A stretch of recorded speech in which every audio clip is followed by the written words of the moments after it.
Bom dia, seja bem-vindo à família vitoriosa nesse terceiro domingo, dia de novena de Nossa Senhora do Desterro.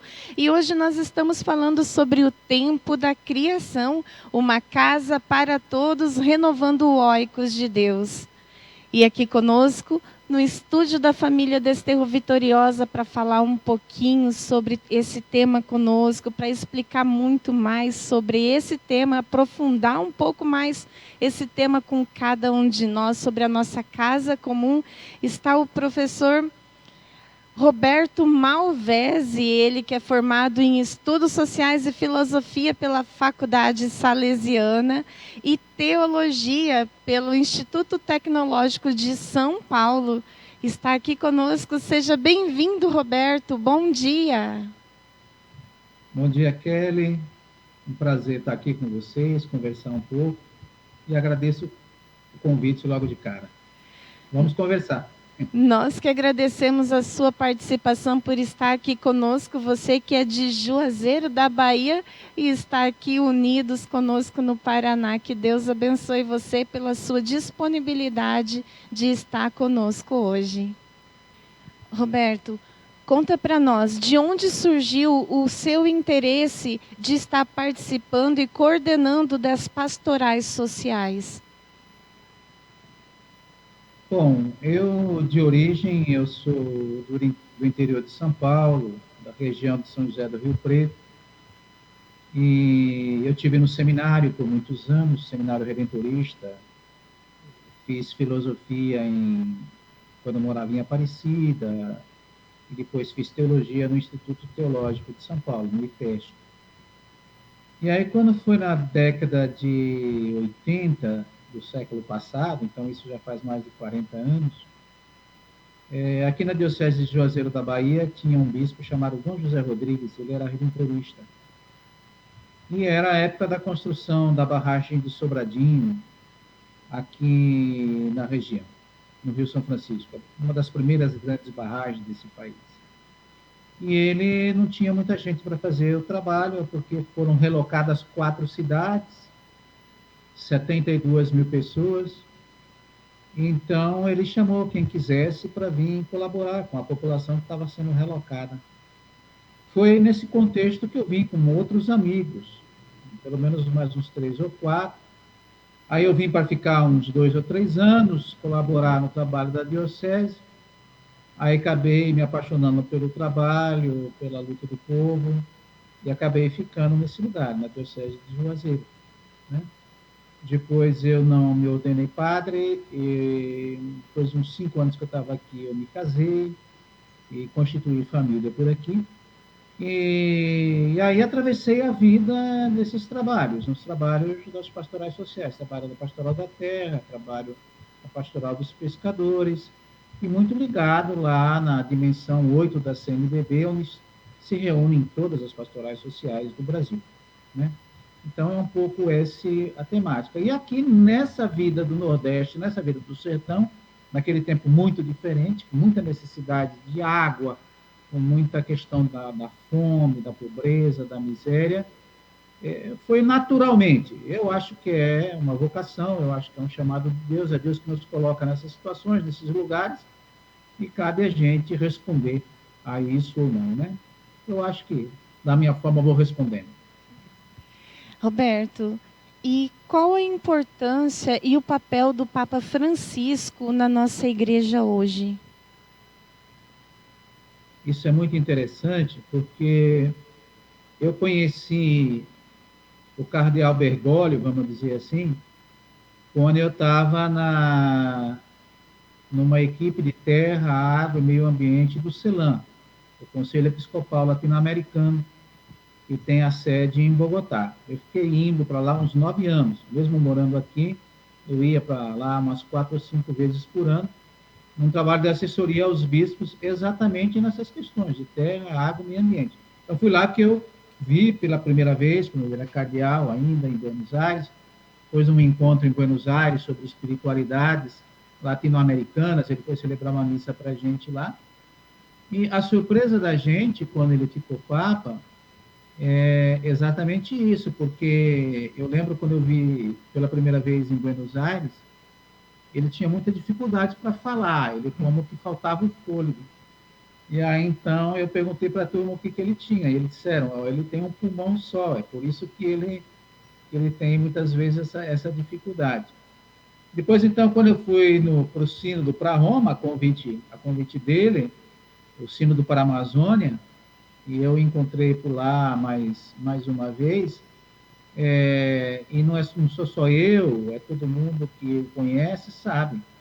Ele, na verdade, ele levou para Roma a experiência da Igreja da América Latina. Ele levou para Roma esse jeito de ser igreja nosso, de trabalhar com o povo, de cuidar das questões sociais, de cuidar das questões ambientais, enfim, aquilo que ele chama de uma fé integral, de uma evangelização integral, que está atenta para todas as dimensões da vida. Então, nesse sentido, ele é fundamental não só para a igreja do século XXI, porque ele traz a igreja para o século XXI, mas ele é uma figura fundamental para toda a humanidade. É a pessoa que mais pensa sobre o futuro da casa comum, sobre o futuro da humanidade, o nosso estar aqui, o futuro das novas gerações, das crianças, a situação dos idosos, a situação dos povos descartados, dos migrantes, dos imigrantes. Então, é uma figura que a gente nem tem como avaliar hoje o papel histórico desse Papa e dessa pessoa, né? Mas tudo indica que ele é uma figura iluminada, trazida por Deus para o momento certo na história e que a humanidade, além da igreja, tanto precisa de uma pessoa como essa. Então, ele é alguém fundamental em tudo isso. Roberto, e fala um pouquinho para nós sobre os ataques que a floresta amazônica tem sofrido nesses últimos anos. Então, eu disse para você que eu fui para o Sínodo para a Amazônia, convite de Roma. Eu era a única pessoa do Nordeste lá. O resto era pessoal de outros lugares do mundo, principalmente pessoal da própria Amazônia. E a questão da temática da água. Mas eu sou membro da equipe da Rede Eclesial Panamazônica, a convite da CNBB. Então, eu estava envolvido na preparação do sínodo, naquele processo de escuta. Mais de 80 mil pessoas participaram. A gente participou da elaboração da síntese, que depois se transformou no documento base de debate do sínodo. Que quer dizer, o Francisco percebe, e acho que ele tem essa visão, e depois isso se confirmou, essas intuições, que o que acontecer com a Amazônia vai acontecer com a igreja e vai acontecer com a humanidade e vai acontecer com a casa comum que a gente mora. Ele coloca isso dessa forma. Então, o que ele queria no Sínodo para a Amazônia? Ele queria fazer uma experiência eclesial e uma experiência de defesa da casa comum, de defesa da criação, de defesa daquilo que Deus criou, né? Por isso que o lema do sínodo era Amazônia, novos caminhos para a igreja e novos caminhos para uma ecologia integral. Então, a Amazônia é fundamental para o mundo, mas ela é fundamental, sobretudo, para nós brasileiros. Basta dizer uma coisa simples, que hoje em dia a ciência já comprovou: se não tiver a Amazônia, não tem chuva para vocês no Paraná, né? Que são os rios voadores que levam as chuvas. Rio voador é o vapor de água, são as nuvens empurradas pelos ventos, que vêm da Amazônia, vai na direção dos Andes, os Andes são altos, ela não atravessa, então ela desce. Então, essas chuvas chegam ao Paraná, Santa Catarina, Rio Grande do Sul, Buenos Aires, né, Assunção, no Paraguai, e os climatologistas e os geógrafos estão me dizendo que em qualquer latitude do planeta, da casa comum que a gente mora, em outros lugares, qualquer outra latitude, você tem um deserto. E por que aí no Paraná chove tanto? Por que em Santa Catarina chove tanto? Agora que os cientistas descobriram, é porque você tem a floresta amazônica que produz esses rios voadores e que espalha chuva por todo o território nacional.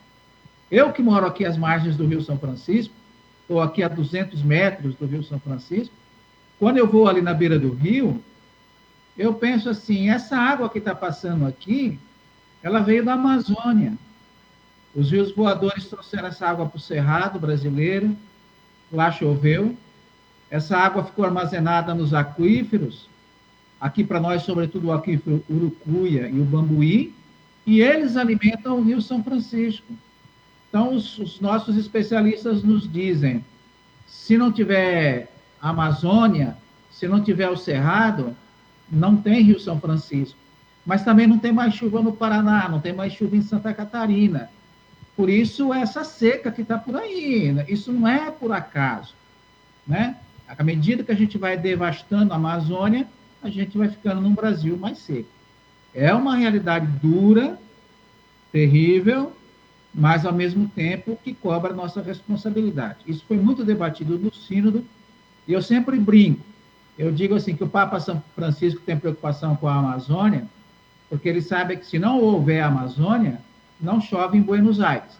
Então, ele, como um bom argentino, ele precisa ajudar a defender a Amazônia também. E todos nós precisamos ter essa consciência, né? Especialmente toda a população que depende dessa chuva, depende de tudo isso e não percebe, não vê, não consegue enxergar isso, né? Exatamente. E não são só a água que vem, que abastece as nossas cidades, abastece as nossas famílias nos serviços de água, mas é também a água que gera energia nas nossas barragens, é a água que permite que a indústria funcione, permite que o comércio funcione, permite que a vida aconteça. Onde você não tem água, o deserto se instala e a vida vai embora. É o grande processo de desertificação que está acontecendo em muitas partes do mundo. E é uma tristeza imensa, né? Você que está nos acompanhando neste momento, continue conosco. Nós estamos aqui no estúdio da Família Vitoriosa com o Roberto Malvese, ele que é de Juazeiro da Bahia, está aqui conosco falando um pouquinho sobre o tempo da criação, a nossa casa comum, uma casa para todos, renovando o oikos de Deus. Roberto, fala um pouquinho para nós, na sua opinião, sobre o projeto PL da grilagem. Então, essa é uma grande preocupação, junto com muitas outras, que a própria Conferência Nacional dos Bispos do Brasil está se manifestando esses dias, né? São vários PLs que estão em tramitação no Congresso e que podem prejudicar a Amazônia, a natureza, pode prejudicar os povos indígenas, pode prejudicar o processo da vida como um todo para nós. Esse da grilagem, ele tem uma especificidade que o Brasil é um país curioso, que outros países do mundo têm dificuldade de entender, sobretudo os europeus. Você chega num país da Europa, as terras estão todas demarcadas. É de propriedade privada de um, de outro, de uma empresa, de uma pessoa, tal. O Brasil, não. Nós temos ainda 47% do território nacional que a gente chama de terra pública, terra devoluta. Significa o quê? Essa terra não tem um dono. Ela não é de uma empresa, ela não é de uma propriedade privada. E ela também não é de uma empresa pública. Não é da Sudene, não é da Chesf, não é da Codevasf. Então, o que acontece? Nessas áreas mora muita gente, as chamadas comunidades tradicionais. Os quilombolas, os índios, além dos territórios indígenas já demarcados, além dos quilombos já demarcados. Aqui na Bahia nós temos uma realidade que se chama fundo de pasto, que são áreas comunitárias de pastagem. É uma tradição brasileira isso, né? De repente, entra uma empresa numa área pública dessa e ocupa, né? E daí um pouco ela diz, não, essa área não é pública, essa área é minha, né? Aí então os deputados, é o que está acontecendo lá em Brasília no Congresso, eles dizem assim, vamos legalizar isso.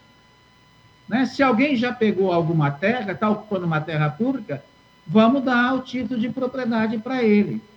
Por isso que chama PL da grilagem, porque é uma terra que alguém se apossou ilegalmente, né? Muitas vezes tem comunidades morando ali, e agora, numa jogada em nível de Congresso, você legaliza aquilo que se chama a grilagem, por isso que chama PL da grilagem, você legaliza aquilo que empresas e muitas vezes fazendeiros, pessoas físicas, fizeram se apossando de uma área pública.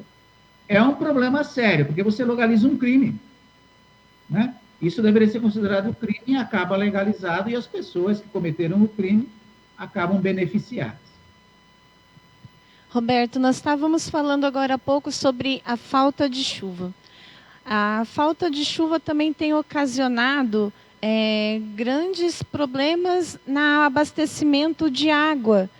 Então, nós podemos dizer assim, é culpa de Deus, é Deus que está se revoltando contra a população, é Deus que está se revoltando contra o homem, ou isso é do próprio homem mesmo que vem ocasionando todos esses problemas?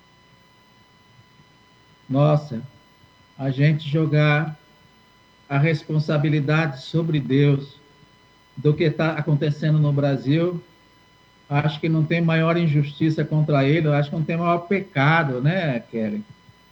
Porque o Brasil é o único país de dimensões continentais que chove em todo o território nacional. Todo o território nacional. Chove na Amazônia, chove no Centro-Oeste, chove aqui no Nordeste, né? Não é o tempo todo, mas chove no Sul, chove no Sudeste. A China não tem chuva no todo o seu território. Estados Unidos não tem chuva em todo o seu território. A Rússia não tem, né? O Brasil é o único que você tem chuva em todo o território nacional. Mas é aquilo que a gente conversou antes. O chamado ciclo das chuvas brasileiro, o ciclo das nossas águas, passa pela Amazônia. Depois, então, quando chove no Cerrado, o Cerrado armazena essa água e ele distribui para os aquíferos, o Guarani, o Urucuia, o Bambuí, além do que leva a água para todo o território nacional. Nós só não temos chuvas vindo da Amazônia na faixa estreitinha do litoral. Aqui na Bahia, por exemplo, a chuva que vem do litoral, ela sai de Salvador, ela chega à Feira de Santana, 100 quilômetros, é o máximo.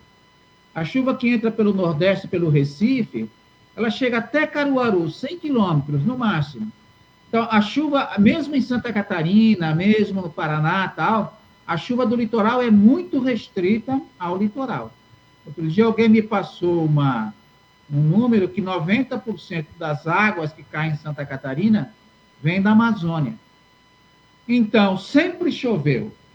Por que agora começa a diminuir o ritmo das chuvas e o volume das chuvas? Pelo processo de destruição da natureza que a gente está acontecendo. Então, é puramente a mão humana. Nós temos todas as condições de entender isso, nós temos todas as condições de reverter isso, né? Mas aí depende das opções de quem comanda o país, né? E depende também da nossa compreensão como cidadãos, da nossa responsabilidade social, da nossa responsabilidade ecológica, e nós que somos católicos, depende da nossa espiritualidade. Porque o Papa Francisco diz que a nossa espiritualidade também deve ser integral. A nossa ecologia deve ser integral. A gente precisa entender como que a natureza funciona e cuidar da criação, cuidar da natureza. É aquele versículo bíblico ali do Gênesis, se eu não me engano, é 2,15 mais ou menos, que diz lá, Deus criou o paraíso e entregou na mão do ser humano para cuidar e cultivar. Então, essa é a nossa tarefa. Eu acho que esse é o 11º mandamento. A nossa tarefa é cultivar e guardar a criação que Deus nos deu, e no nosso caso, no nosso Brasil, e no lugar que a gente está. Mas mesmo assim, nós vemos também, Roberto, que algumas empresas continuam a jogar agrotóxico, né, produtos químicos nas águas, jogando sujeira nas águas, nos nossos rios. E muitas vezes o processo de purificação dessa água, das águas dos rios, para voltarem para os rios, elas são bem menores do que a quantidade do produto agrotóxico que é jogado. Por que, que o homem continua a fazer isso? Fala também para nós, assim, tem solução? Sim, tem solução. Se a escolha da gente for essa, de você cuidar, né? Agora, isso implica em mudanças. Aquilo que o Papa Francisco chama de conversão ecológica. A gente tem que mudar hábitos, a gente tem que mudar a cultura, que começa no cotidiano, mas passa também pelo nosso processo de produção. Você fala de um tipo de contaminação, que é a contaminação por agrotóxico. Muitos outros tipos de contaminação, né? Você tem a contaminação do lixo empresarial, você tem a contaminação do lixo hospitalar, você tem a contaminação do lixo doméstico. Pouquíssimo dos nossos esgotos são tratados antes de voltar para a natureza, né? E você tem os dejetos agrícolas, das grandes produções agrícolas, que jogam os seus produtos na natureza e que depois esses produtos acabam voltando para o ambiente aquático também, às vezes nem só para os rios, às vezes volta para os aquíferos, volta para baixo. Eu lembro uma vez, numa campanha da Fraternidade da Água, eu andei numa cidade do Rio Grande do Sul, eu acho que foi Vacaria, e eles já me contavam que grande parte das águas subterrâneas estavam contaminadas pelos resíduos da criação dos suínos. Você cria em grande quantidade, a limpeza não era bem feita, e os restos fecais acabam penetrando na terra, chegando nos aquíferos, contaminando as águas. Então, esse processo é outra coisa séria, grave, com as nossas águas, que é o processo de poluição, o processo de contaminação, de deteriorização dos nossos aquíferos. Roberto, nós já estamos, infelizmente, quase finalizando com o nosso tempo, estamos nos últimos minutos. Deixa para nós uma mensagem para todas as pessoas que nesse momento nos acompanham pela Rádio Desterro, pelo nosso Facebook, pelo YouTube, pelo nosso aplicativo. Nesse momento estamos em diversos meios de comunicação, evangelizando para todo o Brasil e o mundo todo. Então, deixe uma mensagem para cada pessoa que nesse momento está nos acompanhando. É muito bom que você coloque isso no contexto da evangelização, porque o que nós estamos fazendo aqui, essa conversa, é evangelização. O Papa Francisco insiste muito nisso. Todas as dimensões da vida têm que ser evangelizadas, também é cuidado com a criação. Por isso também é uma questão de espiritualidade para nós. E ele diz assim, deve começar no cotidiano. É no jeito como a gente trata as coisas dentro de casa, a água, a luz, o lixo, tudo aquilo que está no dia a dia, não só na casa da gente, mas no ambiente de trabalho, na rua da gente, nas calçadas da gente, no meio-fio, na cidade, né? Mas ele diz assim, a gente tem que ser artesãos no cotidiano, ele diz isso na Fratelli Tutti, e a gente tem que ser arquitetos também, quer dizer, isso tem que ter uma dimensão nos municípios, isso tem que ter uma dimensão nos estados brasileiros, isso tem que ter uma dimensão no Brasil inteiro, e isso tem que ter uma dimensão, uma articulação na casa comum como um todo, né? Hoje nós vivemos numa sociedade global. A nossa cidadania é global. Então, a gente começa no dia a dia, mas a gente tem que se interessar por tudo que acontece no mundo e assumir as nossas responsabilidades como pessoa, como comunidade cristã, né? Com a nossa comunidade cristã, católica, mas em parceria com todas as pessoas de boa vontade.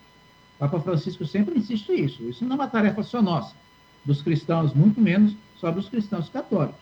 Mas todo mundo que habita a casa comum tem uma responsabilidade com ela. Se a gente entender isso, a gente pode se tornar um cidadão melhor e um cristão melhor também. E o mais bonito, Roberto, é que ainda dá tempo. Pelo que você colocou para nós, ainda dá tempo de mudarmos as nossas atitudes, ainda dá tempo de fazer o que é certo, né? Isso.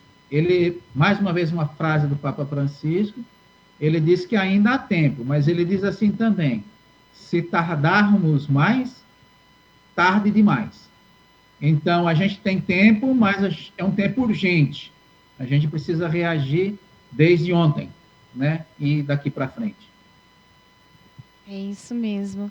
Roberto, olha, que Deus abençoe você. Muito obrigada pela sua participação aqui conosco. Seja sempre bem-vindo na família Vitoriosa. Nós aguardamos você aqui mais vezes. Muito obrigada, viu? Abraço, Kelly, muito obrigado. Abraço para toda a comunidade e que o trabalho de vocês tenha sucesso no sentido de ser um trabalho abençoado pelo próprio Deus. Abraço, obrigado. Amém, amém. E você que está nos acompanhando neste momento, continue conosco, porque aqui nós tivemos a participação do Roberto Malvese, ele que é de Juazeiro da Bahia, falou um pouquinho sobre a Casa Comum conosco, nos ajudando nessa manhã maravilhosa de domingo. E tudo isso é graças a você que faz parte da família Desterro Vitoriosa. Nós estamos chegando a os lugares mais distantes possíveis, ou aqui na sua casa, porque nós temos você que faz parte da família Desterro Vitoriosa, você que evangeliza conosco e que faz da sua doação uma oração. Você que ainda não faz parte da família Desterro, venha fazer parte dessa grande família que evangeliza, ligando em qualquer um desses telefones que está passando no visor do seu aparelho, ou então faça uma doação através do Pix, esse código QR Code que aparece no visor do seu aparelho. Se você não consegue escanear o Pix, vou passar para você agora a chave do nosso Pix, que é o telefone da família Desterro Vitoriosa que você conhece, 44 9 99 38 10 65. E evangelize junto conosco. Venha ser um membro evangelizador, tornando o projeto de Nossa Senhora do Desterro fecundo a todos aqueles que precisam, que ainda não conhecem. Deus abençoe você. Até o próximo domingo.